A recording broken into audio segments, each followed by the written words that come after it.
आज IIC town गोटे खबर पाइले जे किछि लोक बाहरिया लोक ट्रेन ने गंजेई नवा माने रेडी होकरी near Bargarh station area accordingly से रेलवे जीआरपी स्टाफ को खबर देले आमर टीम एठू गला टाउन थाना जाइकरी रेड करी 3 जन को एप्रिहेंड करूँ तांको पाखरु 3टा मोबाइल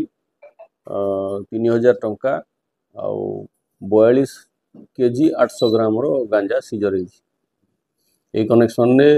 टाउन थाना रे केस होई 553 under section 20B1/20C NDPS act रे से 3 जन को आज कोर्ट चालान करा से माने 3 जन उत्तर प्रदेश सूर्य नारायण श्रीवास्तव सौरभ गुप्ता और राजेंद्र कुमार 3 जन जाक यूपी एमाने बहुत साइड रो आने कहते आम से इन्वेस्टिगेशन स्टेज रे अच्छी क्या पाखर प्रोक्योर कर ड्यूरिंग इन्वेस्टिगेशन आस्टेज कर से माने एयर बैग रे रखिथिले नौथिले माने ट्रेन रे योजना करथिले जिबे बोली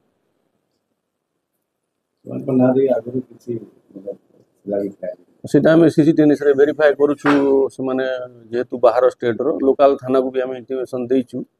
आम सीसीटीवी से काढी देखि दो एकाधिक मामला देखि भोजे कारबार रे बहुत रो आसुची बरगड़ भाया दे कुछ सुविधा जाउची बरगड़ सुहाउची कि बेपारी इतमा एठी आनी के छुर चालन करछु